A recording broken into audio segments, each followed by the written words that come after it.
네, 가작품은 김소월이라는 작가의 작품이고 김소월 작가는 우리나라에 1920년대에 활동했던 작가 중에 한 명입니다. 이 수능 특강이 현대시의 배열이 아무렇게나 되어 있는 게 아니고요. 시기 순서로 간다라고 생각하면 돼요. 특히 이제 한용운 작가랑 김소월 작가가 같은 시기에 활동했던 작가고 둘의 공통점이 있다면 전통적 정서와 관련이 있어요. 한용운 작가의 그 불교적인 내용이 전통과 관련이 있고 김소월 작가가 갖고 있는 특징. 진달래꽃 할 때 배웠을걸? 어떤 정서? 에? 민족? 정서. 우리 민족의 전통적 정서가 뭐야? 한해 정서잖아, 그치? 이 김소월 작가가 한해 정서를 주제로 많이 삼고 있죠. 그리고 7호조의 음수율과 3음보의 음보율을 많이 보여요. 물론 모든 작품이 그런 건 아니지만 보통 글자 수가 7글자, 5글자. 그리고 얘를 덩어리로 나누면 덩어리가 3개. 이런 경우가 많다는 거고 이 3음보가요. 우리나라의 민요적인 율격과 연결이 되어 있어요. 아리랑 생각해보면 아리랑, 아라리요. 3음보거든요. 보통 민요가 3음보라는 점에서 내용으로 봤을 때도 우리 민족의 전통이지만 형식으로 볼 때도 우리 민족의 전통이다. 그래서 요 두 개 연결 지어서 전통을 계승한 작가다. 이렇게 생각해주면 됩니다.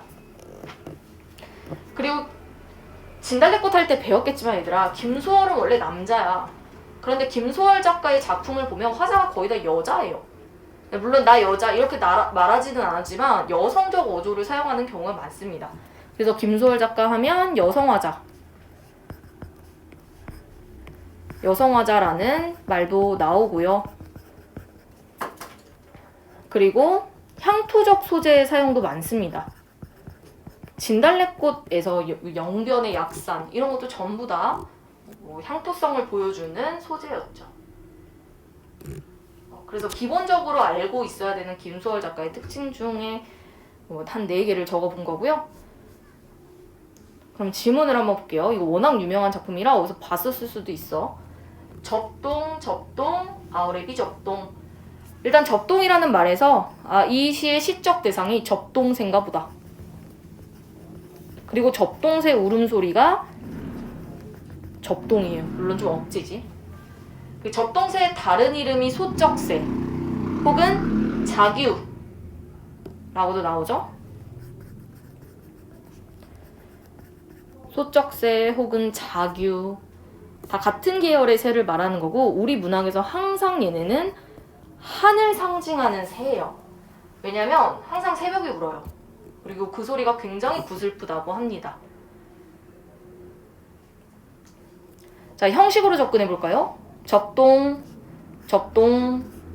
아우레비 접동. 음보가 한 연에 3개 있어요. 3음보. 확인이 가능합니다. 근데 김소월 작가가 이 음보를 되게 잘 쓰는 작가인 게 여기서 보여. 한 행에 음보의 개수가 이렇게 적으면요. 호흡이 느려져요. 여기 이 행도 마찬가지겠죠? 호흡이 느려집니다. 근데 한 행에 글자 수가 많아지면은 자연스럽게 호흡이 좀 빨라져요. 그래서 자기가 호흡을 느리게 하고 싶은 행은 이런 식으로 글자 수를 적게 배치를 해요. 그걸 많이 썼던 작가고. 자, 이 아우레비는 해석이 2가지입니다. 첫 번째는 아홉 오라비. 두 번째는 아우 오레비. 오라비가 뭐냐면 물론 사전의 뜻이 여러 개이긴 한데 오라버니예요. 오라버니. 오빠. 그래서 9명의 오빠라고 볼 수도 있지만 아우랑 오빠 이렇게 섞어서 말하는 명칭일 수도 있습니다. 근데 이게 이렇게 불분명한 이유가 뭐냐면 발음을 그지같이 해서 그래요. 이걸 여기서는 활음조라고 해요. 활음조.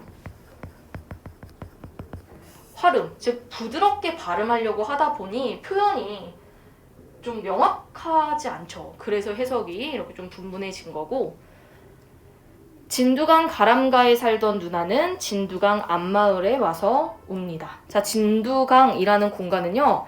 실제 서북 지형의 지명 이름이에요. 북한 서북 지역의 지방 이름 중에 하나입니다. 진두강.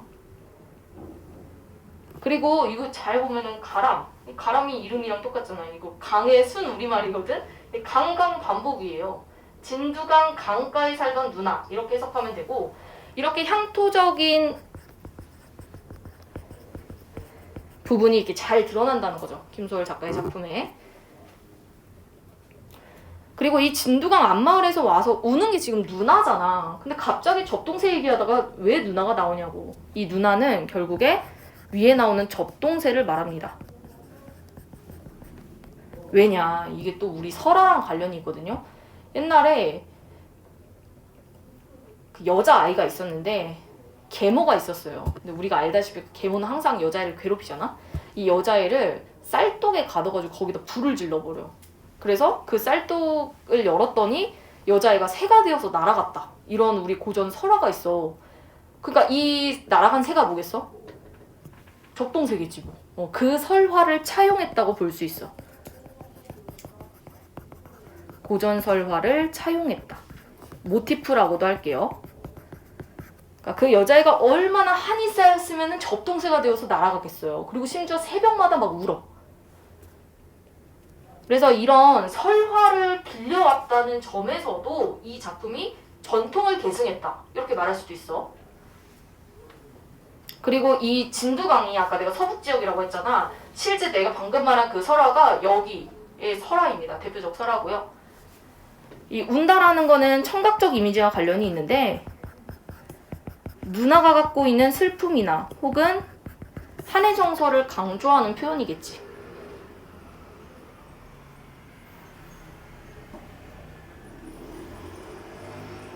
자, 그 다음에 내려갈게요. 근데 음수율도 보면 얘들아, 물론 7호조가 완전 똑같이 일치하는 건 아니지만, 진두강 바람가에 살던 누나는 진두강 앞마을에 와서 옵니다. 7, 5 이렇게 가는 거거든. 그럼 음보로 따지면 진두강 가람가에 살던 누나는 진두강 앞마을에 와서 옵니다. 이렇게 쪼갤 수 있어. 7호조가 애초에 3음보가 될 수밖에 없어요. 아까 이렇게 나온다고 했죠? 그래서 음보로 따지면 요렇게 가기는 합니다. 근데 학교 시험 문제에 음보를 막 어떻게 나누느냐 이런 건 나오진 않지. 애매한 영역이 있어서. 근데 혹시 시험 문제에 7호조 이런 말이 나오면 맞아요. 맞습니다. 옛날 우리나라의 먼 뒤쪽에 진두강 가람가에 살던 누나는 의붓어미 시샘에 죽었습니다. 이게 결국에 아까 내가 말한 그 접동새 설화잖아. 그 접동새 설화를 여기서 요약적으로 말을 해주고 있는 거야. 시임에도 불구하고요, 뭔가 썰이 들어가 있는 걸 여기 연에서 알 수가 있어. 그래서 이 부분에 대해서 서사적 요소가 드러나 있다. 이런 표현이 나오기도 합니다. 맞는 얘기인 거죠. 서사적 요소.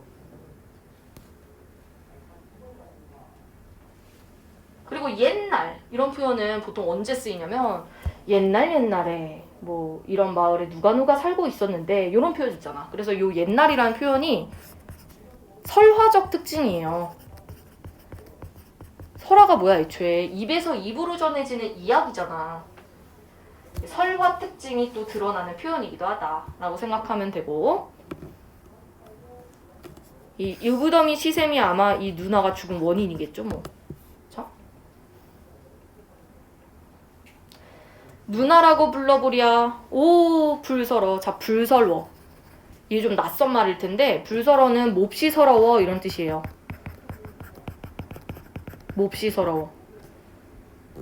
평안도 방언이라고 합니다. 평안도 방언. 그러니까 누나를 보면서 이 화자도 되게 서러운 거야. 불쌍하고. 그래서 여기로 따졌을 때는 이제 영탄법이나 아니면 감정을 직접적으로 제시하고 있다. 이런 표현이 다 가능한 거죠. 시샘에 몸이 죽은 우리 누나는 죽어서 접동새가 되었습니다. 자, 포인트 중에 하나가 또 이건데, 앞에서는 누나라 그랬거든? 근데 이제 우리 누나야. 얘들아, 우리 하면 몇 인칭이야? 1인칭이잖아. 나와 너야. 나와 너의 누나. 그렇다는 건 이제 여기서 나오는 이 누나가 이 화자 개인의 누나가 아니라는 뜻이에요. 그래서 이 부분을 보고 우리가 개인적 차원의 이야기를 민족적 차원으로 확대했다 이렇게 표현하기도 합니다. 보편적 대상으로 확대 이렇게 말하기도 해. 그러니까 이런 한해 정서를 갖는 게 나의 누나만의 일은 아니라는 거지. 우리 민족 자체가 항상 이렇게 힘듦을 겪어왔고 서러웠고 한이 많고 뭐 이런 얘기를 하고자 저런 우리 누나라는 표현을 사용한 거예요. 그리고 여기서 또 뭐도 알 수 있냐면 죽었는데 접동세가 됐대. 이것도 영혼이 사라진 건 아니라는 뜻이거든요. 약간 좀 윤회 이런 게 좀 담겨 있기도 해. 죽어서 접동세가 됐다. 이 접동세는 환생이라고 해도 되고 얘들아 조금 어려운 말로는 화신이라고 나오기도 합니다. 될 화자 써가지고요. 죽으면 되는 대상, 변하는 대상 이렇게 생각하면 되지. 변신과 관련이 있는 거고 환생, 화신. 아홉이나 남아있던 오랩동생을 오랩동생도 이 오랍이랑 동생을 합친 말이에요. 이렇게 보면은 아까 1연에 나오는 게 2번으로 해석될 가능성이 더 높은 거죠. 죽어서도 못 잊어. 차마 못 잊어. 걱정되는 거지. 남은 애들 괴롭힘 나갈까봐. 그래서 이 부분은 동생들이 그립기도 하고 걱정되기도 하고 안타깝기도 하고 근데 뭐 죽어 못 잊어 이런 것도 반복이라고 볼 수도 있죠. 가끔 그런 선지가 나올 수도 있어. 차마 부사어란 말이죠. 부사어를 통해서 못 잊는 행위를 강조하는 거지. 야삼경, 밤야자고요. 삼경은 11시에서 1시 사이를 말하죠. 우리가 항상 센치함을 느끼는 시간대. 그 지난번에 배운 이화의 월백하고에서도 삼경이 나왔었잖아. 그쵸? 남이 다 자는 밤에 슬피 운대요. 얘들아 왜 남이 자는 밤에 울고 다녀?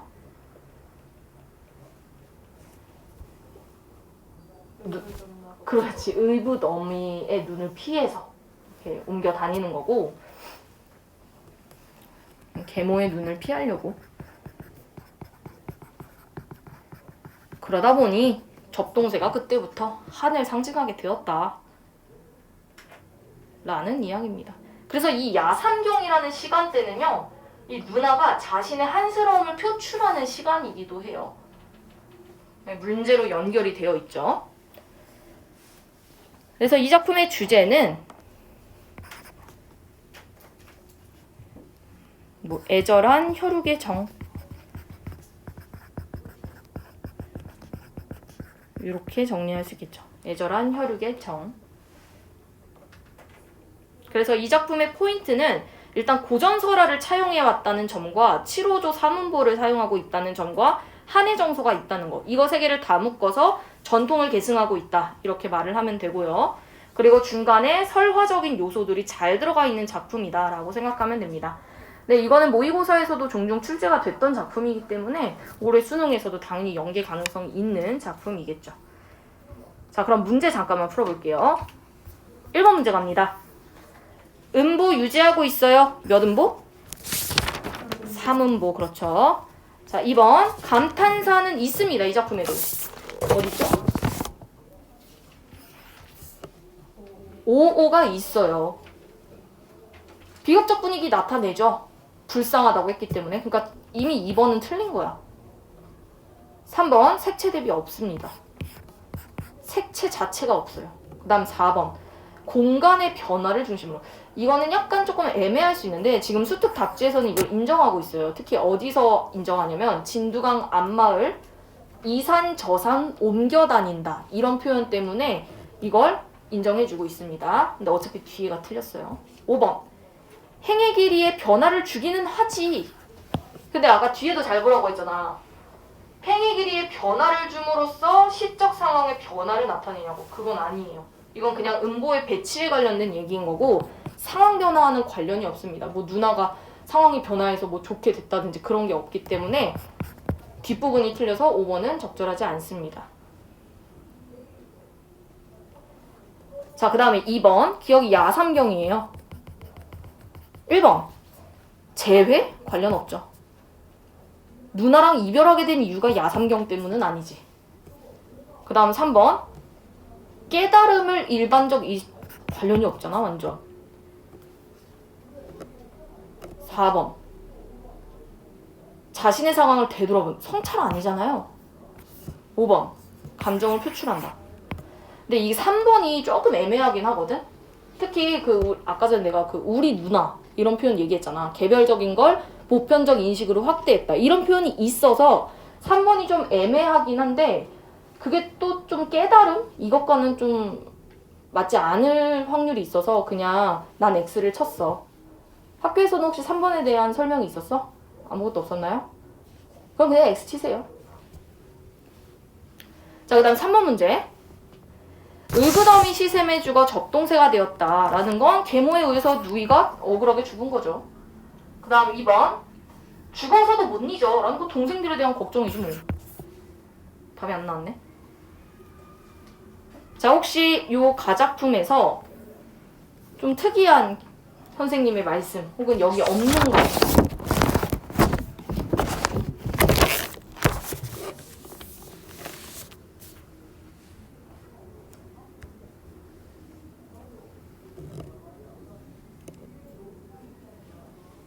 죽어서도 못 잊어 참아 못 잊어 그거 설명하시면서 위에서는 동생의 감정만 제시하다가 여기서는 누나의 감정. 차마 못 잊는다가 누나의 감정이다. 그쵸. 위에 있는 1, 2, 3은 누나를 바라보는 화자의 마음이었는데 그러네. 여기서는 누나의 마음이 나와 있네요.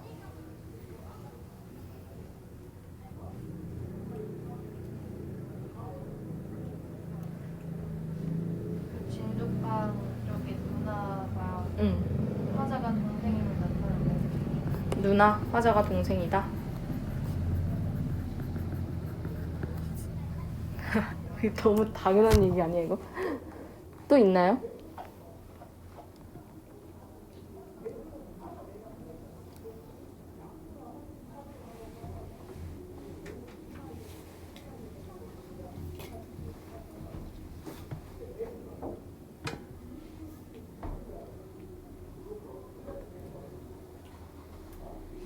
얘들아, 이 아오레비에 대해서 학교 선생님은 뭐라고 설명하셨어? 아오레비 1번이라고?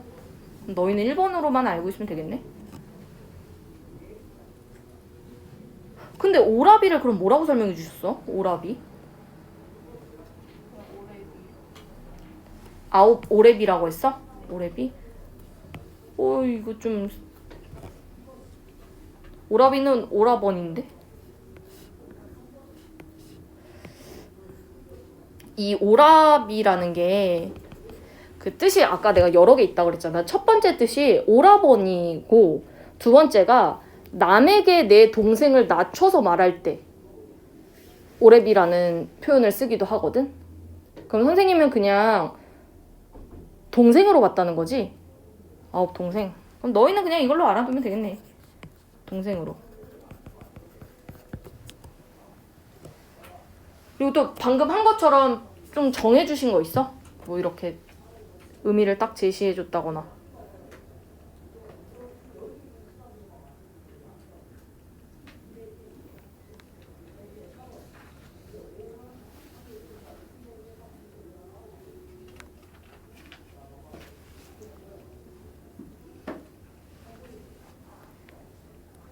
이런 게 이제 시험 문제에 나오면 뭐 당연히 정서랑 연결을 지면 한의 정서랑 연결이 되겠죠. 뭐 김소월의 다른 작품이라든지 아니면 이별의 슬픔을 겪는 다른 시조라든지 뭐 엮일 수 있는데 보기에 이것과 관련된 설화를 넣어줄 수도 있어. 그래서 그 설화랑 관련 지어서 이 시를 해석하게 만드는 문제가 나오기도 해요, 가끔.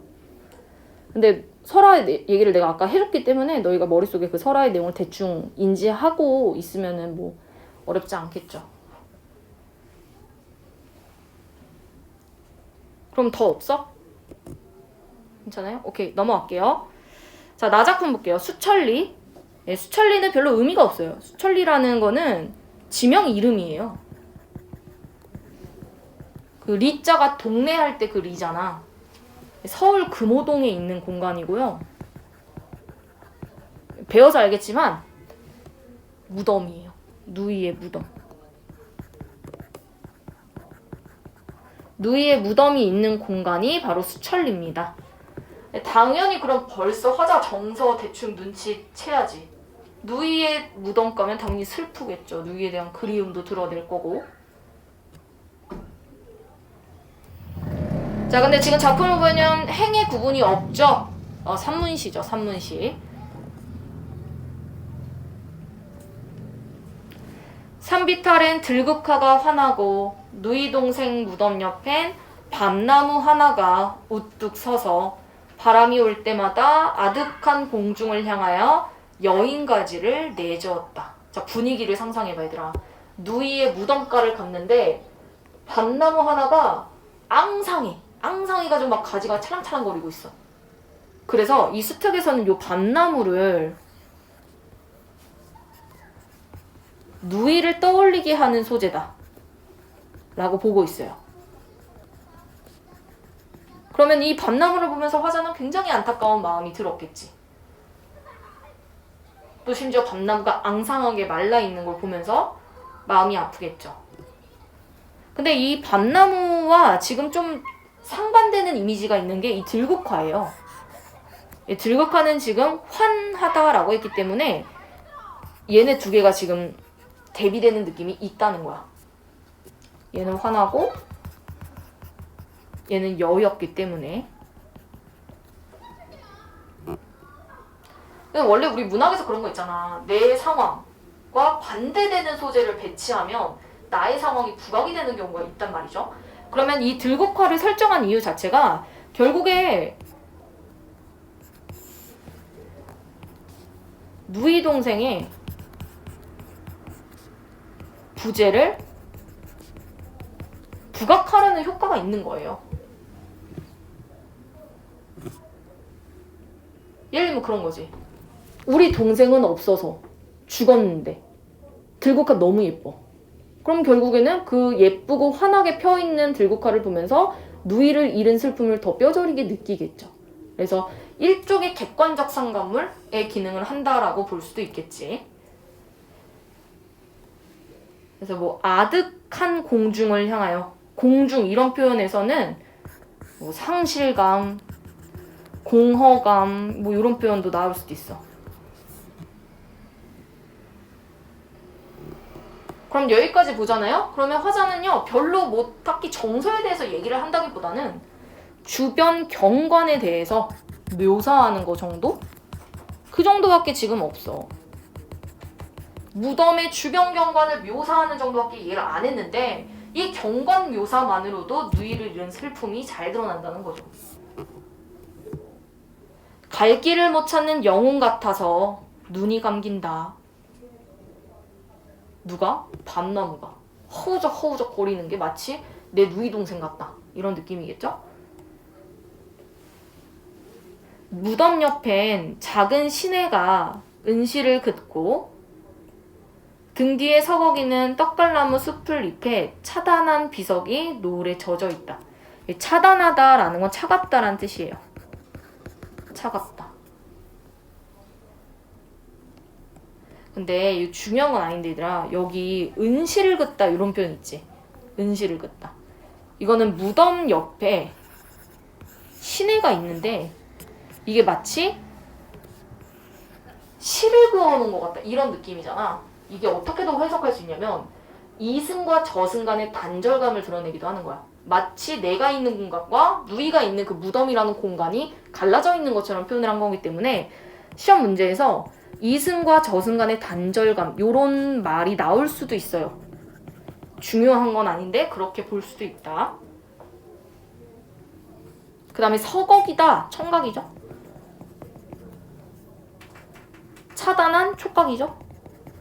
그럼 벌써 여기까지만 봐도 이 작품은 다양한 심상이 사용되고 있는 거죠. 이 촉각적 이미지를 사용함으로써 누이의 부재, 의 공허함 이런 것들을 좀 잘 드러내고 있고 노을 이런 표현에서 시간적 배경 이런 것도 확인할 수가 있고요. 흰 나비처럼 여인 모습. 비유 있네. 나비처럼. 누구를 비유한 걸까? 흰 나비처럼. 누이 동생이겠죠, 뭐. 그쵸. 그 흰 나비가 가지고 있는 연약함의 이미지가 있어. 작고, 뭐라고 해야 되지? 여리여리하잖아? 그게 누이의 이미지랑 비슷한 거죠. 여였고, 그리고 무영한 공중에 체온이 꺼져버렸대. 이거는 누이의 죽음을 암시하는 표현이죠. 누이가 죽고 나서 밤낮으로 찾아주는 건 비인묘지. 시적 허용도 있네. 빈인데 비인이라고 썼으니까요. 비인묘지에 물소리와 바람소리뿐. 청각적 심상이 있고요. 이 청각적 심상을 통해서 누이가 죽고 난 그 무상가 강조하는 거지. 그 우리 예전에 고려말 시조를 보면은 고려말 시조에 그런 표현 되게 많아.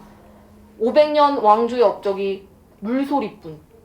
이런 표현들이 종종 등장하거든. 그러니까 청각적 심상을 사용해서 허무함, 공허함 이런 걸 강조할 때가 많아요. 이게 딱 지금 그런 내용을 담고 있는 거지. 물소리와 바람소리. 누이 존재는 없어지고 동생의 가슴 위에는 비가 내리고 눈이 쌓이고 적막한 황혼이면 별들은 이마 위에서 무엇을 속삭였는지 한 줌 흙을 헤치고 나직이 부르면 한밭꽃처럼 눈 뜰 것만 같아서 서러운 생각이 옷소매에 스쳤다.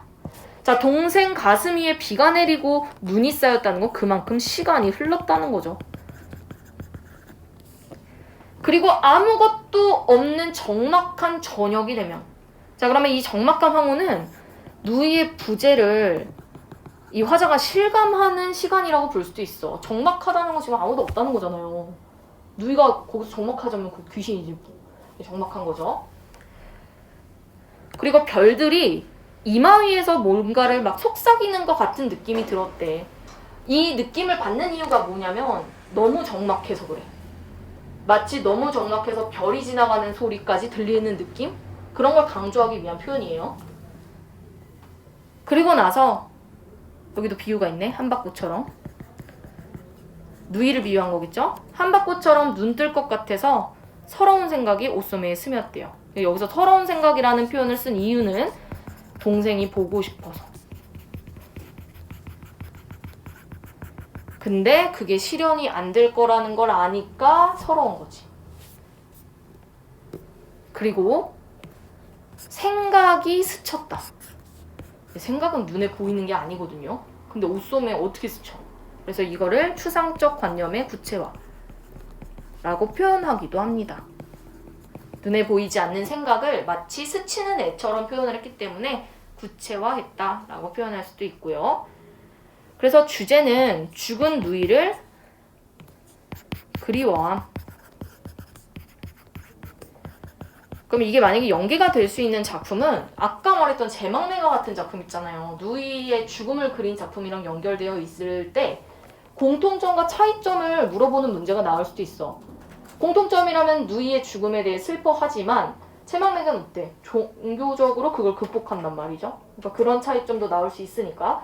혹은 우리가 앞에서 봤던 그 한용운 작가의 작품과도 연결이 지을 수도 있는 거죠. 이별 상황에 대해서 지금 태도가 다르잖아. 그렇죠? 그런 것들도 확인이 가능하고요. 자, 이거 필기 뭐 있어? 무덤이? 아, 김광균. 얘들아, 이것도 설명을 좀 해줄게. 그 김광균 작가가 일제강점기 작가예요. 1930년대에 활동했던 작가거든?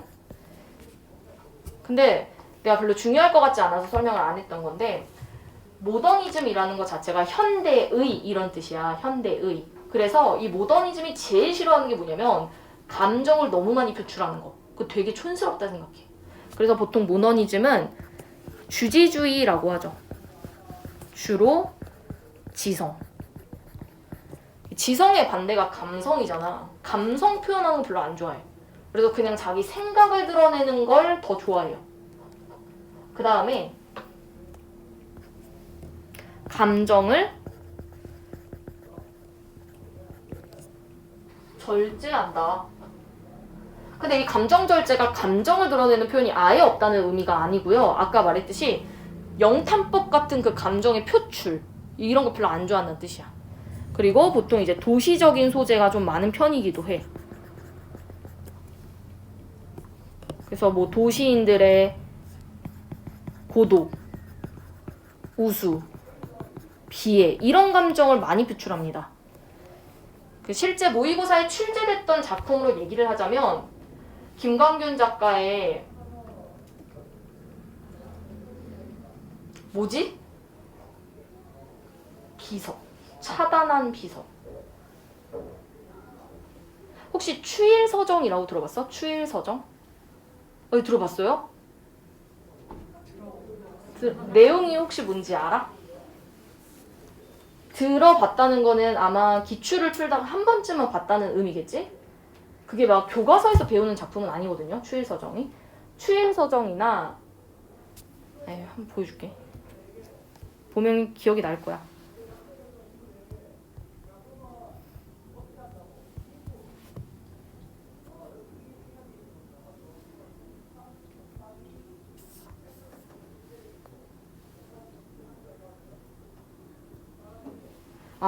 이거 하나만 더 줘볼게. 감각적 이미지. 그러니까 이게 약간 감정 절제랑 같이 세트로 가는 내용인데 감정을 절제하다 보니까 그냥 이미지로 제시하는 경우가 되게 많아. 뭐라 해야 될까? 그냥 상황 묘사? 이런 게 많은 편이에요. 그래서 우리가 아까 봤지만 이 작품 감각적 이미지 되게 많았죠?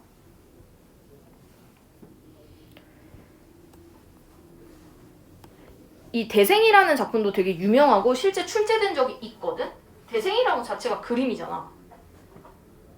이제 뭐 이거 쭉 보면은 뭐 전신주 이런 게 바로 도시적 소재죠.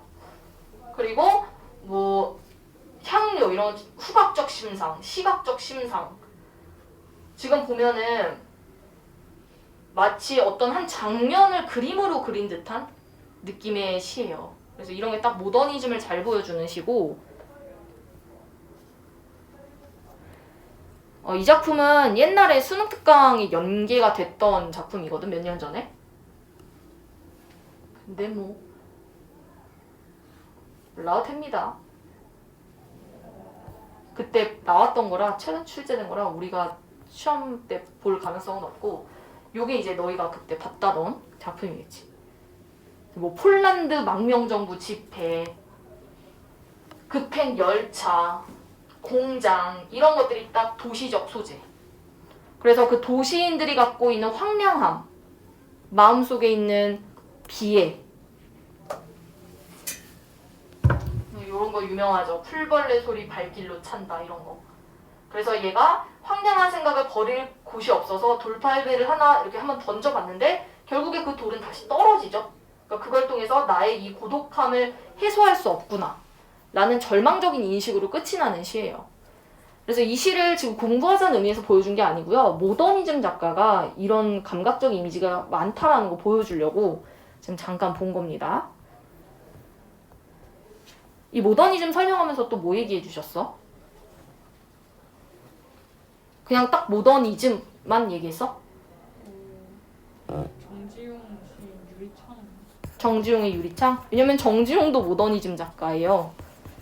그 유리창이라는 건 너희 배웠나? 이랬는데? 보여줄게.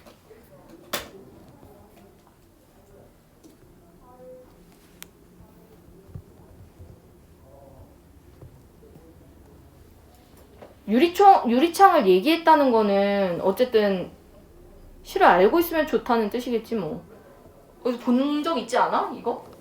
이 정지용 작가가 실제로 애기가 죽어요. 폐결핵으로. 그리고 나서 쓴 시인데 모더니즘 작가라서 그래서 얘도 보면은 시각적 이미지가 되게 많아. 근데 정지용 작가는 모더니즘이긴 한데 막 엄청 극단적 모더니즘은 아니어서 감정이 아예 없고 이렇지는 않거든요. 둘이 만약에 엮잖아? 그럼 어쨌든 가족이 죽은 거야. 그러니까 애가 죽은 거잖아 이거. 그렇게 엮일 수도 있겠네. 내용상. 혹은 표현법으로 엮일 수도 있겠죠. 이거는 시각적 심성밖에 없어요. 시각적 심성. 다른 감각적 이미지였고, 그리고 얘는 영탄법도 있어요. 네, 그런 차이들이 조금 있기는 하죠. 또 있어? 그 얘기해 주신 거? 모더니즘이 한국으로 넘어온 배경 이런 거 그냥 간단하게 설명. 아, 그런 건 몰라도 될 것 같아, 왠지. 설마 그런 걸 내겠어? 또 있어? 내용에서.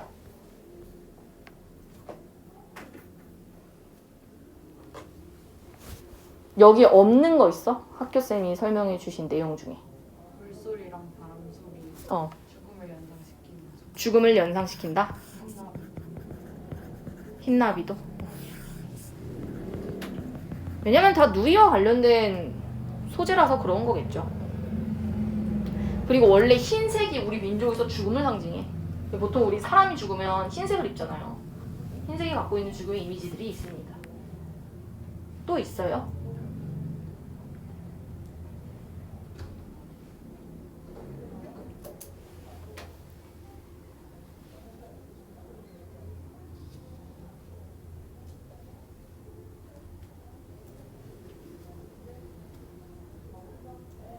서러운 생각이 옷속에 스며다 해서 감정 절제로 그렸어요. 감정 절제.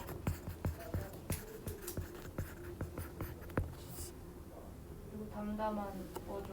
담담한 오조.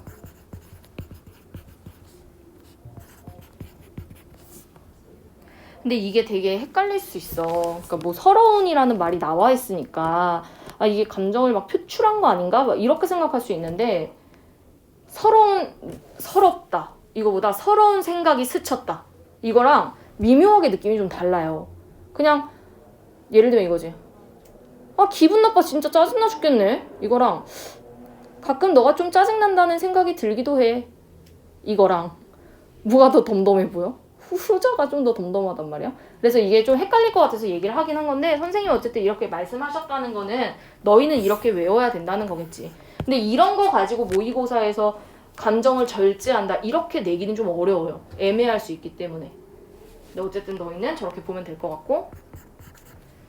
또 있어? 불국화가 가을. 아 맞아요. 아 이거 내가 안 적었다. 국화가 원래 가을을 상징하는 시어죠. 우리 고전 시가 보면 매낭국죽이잖아. 매와 국화, 난초, 대나무, 소나무. 그때 국화가 지조절개를 상징하는 이유 자체가 원래 국화가 가을에 펴요. 그 서리를 이겨내고 핀 꽃이거든. 그러면 얘들아 이 들국화의 기능과 고전 시가에 나오는 그 국화의 기능을 비교대조하는 문제도 얼마든지 출제가 가능한 거지. 이건 그냥 나의 상황을 부각하는 소재라면 그때 국화는 고전 시가 국화는 지조절개인 거고.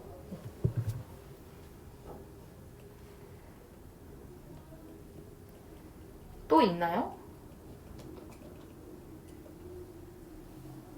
없어요? 노을이랑 적막한 상황. 응. 죽음의 시간, 슬픔의 시간. 아 노을이랑 이 황혼. 그 너희 예전에 김소월 시인의 초혼 기억나? 안 배웠나? 산산이 부서진 이름이여 허공 중에 흩어진 이름이여. 그 작품을 아마 2학년 1학기 때 외부 지문 대비하면서 한 번쯤 봤을 텐데 그 작품에도 이 저녁이라는 시간대가 나와. 잠깐만 보여줄게요. 근데 꼭 이 작품뿐만이 아닙니다. 원래 우리 무당에서 저녁이 갖는 상징이 이승과 저승의 경계예요. 많은 작품에서 사용하고 있는 모티프 같은 건데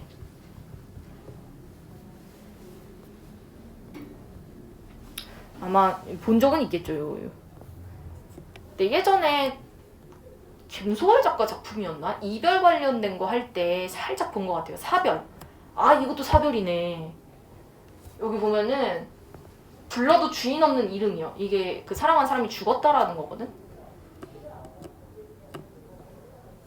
근데 여기서 이 서산마루에 걸렸다. 이 표현 자체가 저녁을 말하는 거고요. 여기서도 이게 이승과 저승의 경계다. 이렇게 보통 봅니다. 그리고 이 떨어져 나가앉은 산이 결국에 이승과 저승 간의 단절감. 그러면 여기 작품에서는 은시를 긋다. 이런 표현이랑 또 연결이 될 수도 있는 구절인 거죠.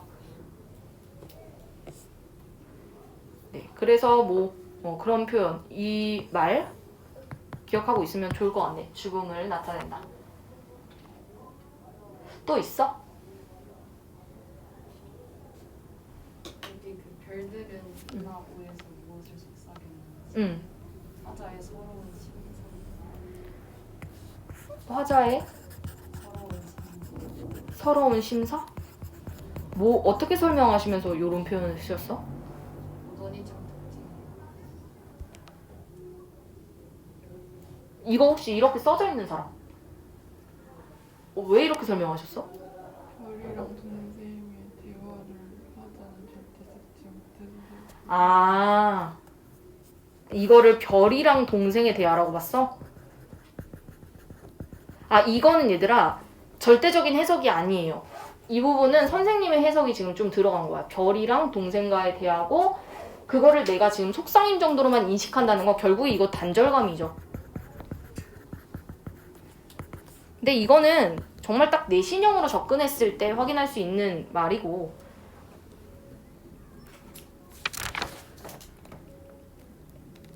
왜냐면 수능 특강에서는 이 구절을 어떻게 접근하고 있냐면 그냥 별들끼리 얘기하는 것 같다 이렇게 보고 있거든. 그러니까 이거는 너희가 그냥 따로 이해해야 돼. 선생님 말씀대로. 자, 혹시 또 있나요? 자, 문제 한번 풀어볼게요. 1번 문제 갈게요. 자, 이 작품 산문시라서 음보가 없습니다. 정답 1번. 2번, 감탄사가 이 작품은 없어요. 이 작품 공감각적 심상도 없습니다. 시간의 변화를 중심으로 화자의 심리를 드러낸다. 이게 시간의 변화라고 할 게 없어. 계속 저녁이야. 그래서 변화라는 표현이 좀 맞지 않고 이미지를 나열? 이건 그럴 수 있어. 특히 그 앞쪽에 무덤 주변 경관을 묘사하는 것. 그 부분에서는 이렇게 말할 수 있는데 그것 통해 상황이 변화했다? 얘도 안 맞아요. 결과가. 뒤에가 다 틀렸어요. 가나 둘 다. 네, 틀린 거죠. 나도. 자, 2번. 니은은 적막한 황혼이에요. 근데 아까 필기 했듯이 이 적막한 황혼은 누이의 죽음을 실감하는 시간이야. 그래서 5번이 가장 적절한 거고 재회 X, 이별하게 된 원인 아니고 깨달음 아니고 자기 처지 확인하는 것과는 관련이 없어요. 누이가 없다라는 걸 확인하는 거지. 아니 그리고 시적 대상이면 여기서 누이잖아. 누이가 자기 처지를 어떻게 확인해? 죽었는데. 자, 3번 문제 이거 하고 끝낼게.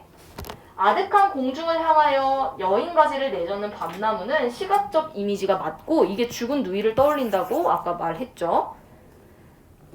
정답 4번입니다. 무엇을 속삭였는지 이거는 화자의 그러니까 순호 특강에서는 간극을 좁힐 수 없음을 인지한 화자의 초월적 태도. 그냥 여기가 다 틀렸다고 보거든. 수특은. 근데 너희 학교 선생님은 지금 조금 다르게 하고 있기 때문에 여기를 그냥 맞다고 봐야죠. 내신형으로 접근하면. 그러니까 뒤에가 틀린 거죠. 초월적 태도가 틀렸다고 봐야겠지. 왜냐면 아까 선생님 말씀대로면 이건 결국에 누이와 별들과의 대화를 내가 알아들을 수 없다라는 거고 그거는 결국 누이와 내가 소통할 수 없다라는 걸 말하는 거기 때문에 그렇게 보면은 뒤에는 맞다고 볼 수가 있는 거지. 근데 수특은 다 틀렸다고 보고 있고요. 그 다음 5번 서럽다. 뭐 서러워하는 화자 당연히 맞는 거겠지.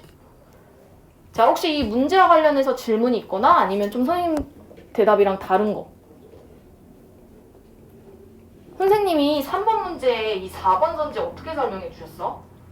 초월적 태도만 틀렸다 했고 제망매가 예시를 드셨다. 여기 제망매가? 제망매가는 초월적 태도가 있지. 종교로 극복한다 그랬잖아. 미타찰에서 만나자 라는 표현이 있기 때문에 제망매가는 초월적 태도가 있는데 이 작품은 없다. 그래서 내 선생님이 여기까지는 맞다고 본 거죠. 뒤에가 틀리고.